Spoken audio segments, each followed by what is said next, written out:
What breathes beneath awareness? What lives in the pause between thinking and being? Welcome to the Formless Guide. I'm Guruji, and today we'll explore what lies behind the curtain of knowing. This isn't about losing consciousness in a physical sense. It's about leaning into what most of us are conditioned to overlook. The quiet rhythms beneath the surface, the subtle spaces we rarely inhabit. In this journey, unconsciousness isn't an absence, it's an intimacy with the often unseen ground of being. Before we instinctively name, react, or define, it's the vast ocean from which we, as reflections of the divine, have sometimes forgotten our boundless origins. Let's consider this. Much of our lives are lived on autopilot, reflexes, habits, stories we don't remember writing, yet they dictate our emotional responses and repetitive actions. This is the unconscious at play, not a villain, but a vast, powerful current beneath our immediate awareness. We don't need ancient terminology to feel its effects. It's the sensation when you're halfway through a conversation and you realize you weren't truly present, lost in internal chatter. Or when a familiar wave of anxiety, anger, or sadness arises, seemingly from nowhere, but you don't know why it's here or how to step out of its grip. This is the state where, as the wisdom traditions observe, hell can manifest not as a place, but as an unconscious cycle of emotional turmoil and self-perpetuating patterns. You might find yourself repeating the same mistakes, trapped in a loop of seeking external validation, or suffering from a persistent sense of dissatisfaction. Even when circumstances seem ideal, this is the repetitive cycle from which escape seems impossible. Not because there's a lock, but because the door is unseen. In spiritual practice, we approach this not with judgment, but with the gentle lamp of awareness. We illuminate rather than exile.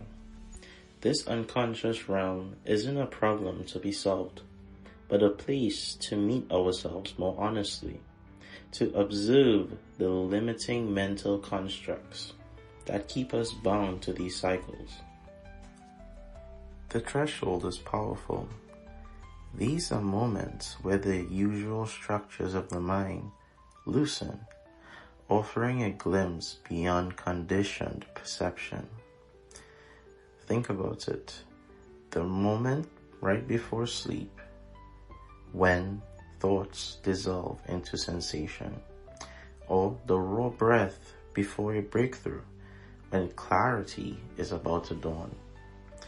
The profound silence after a loss, when words feel too heavy and only presence remains.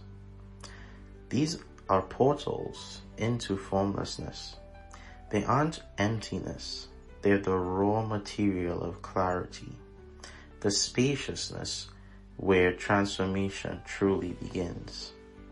Unconscious patterns like old fears, hidden attachments, ingrained beliefs, the subtle identification with the ego, don't need fixing through force or struggle. They simply need witnessing. In this deep space of observation, the grip of past conditionings loosens. Transformation doesn't come by force. It arises naturally, like a flower opening. When the soft light of awareness meets the darkened room within, there is a kind of inner listening that feels like descending not returning, not to the past, but to your original stillness. It is through self-observation, mindfulness, and self-inquiry that we begin to gently shed these layers of unknowing, allowing us to consciously manage our human nature, not from effort, but from an awakened presence. Let's practice this now. Allow this guidance to be simply an invitation, not a command. Find a comfortable place, perhaps seated, perhaps lying down. Let the body soften, not trying to relax, but allowing any tension to gently release with each out-breath. Feel the breath, not as a task or a focal point, but as a quiet companion, always here, a gentle rhythm that knows exactly what to do. Now imagine you're lowering into deep, clear water, not sinking, but floating downwards effortlessly, slow, safe, whole. You are held. Thoughts may pass like light flickering above the surface. Let them pass. They are not you. They are simply ripples on the surface of your awareness. Here, beneath the voice, beneath the stories, there is no self to defend, no need to become anything, no need to prove or to strive. You are in the source field. You are not asleep in the spiritual sense. You are simply not holding on. You are integrating with the spaciousness, allowing feelings of profound peace or even a subtle ecstasy and bliss to arise from this unconditioned state. Breathe here for a while. Rest in this knowing.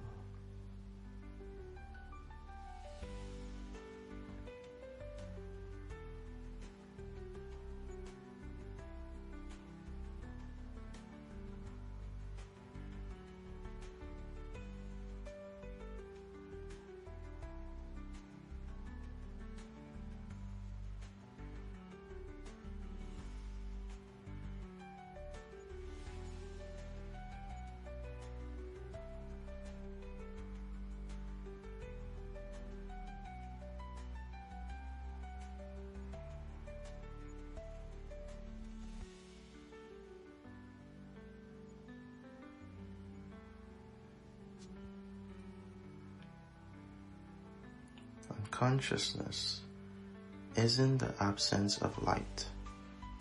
It's simply what exists before the lamp of awareness is gently lit. It's the raw canvas before the painting. In the language of our Formless guide, this gate is sacred. It reminds us that stillness is not stagnation, but a vibrant aliveness stripped of urgency and the frantic hunger for information. It is here so that we nurture the conscious being, contemplating how we truly think, feel, and react to life from this deeper place. As you return from this descent, bring nothing back but the silence that understands.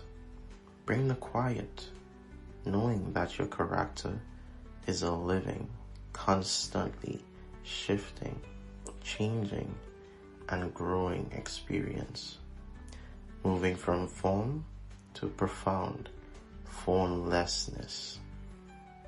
Within our Theravada, we would now say, you have now entered the stream, a stream enterer that has now been able to see the states of suffering in an unconscious manner and the instinctual desire of craving and how it affects our mind, our body, in our reactions, in our actions, in how we think, in how we feel.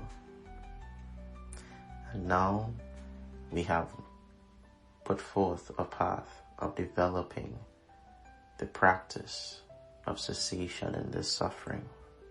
Now I'd like to draw upon stories of where we can easily fall into states of unconsciousness. Now, consider the story from Buddha's time of Kisako Tami, a mother consumed by grief for her lost child. In her unconscious clinging, she sought a mustard seed from a home untouched by death. Only by visiting every home and realizing that none was spared from loss did she begin to awaken from her personal hell of attachment. Seeing the universal truth of impermanence, her suffering, born of her unconscious clinging, was met with insight, leading her towards freedom.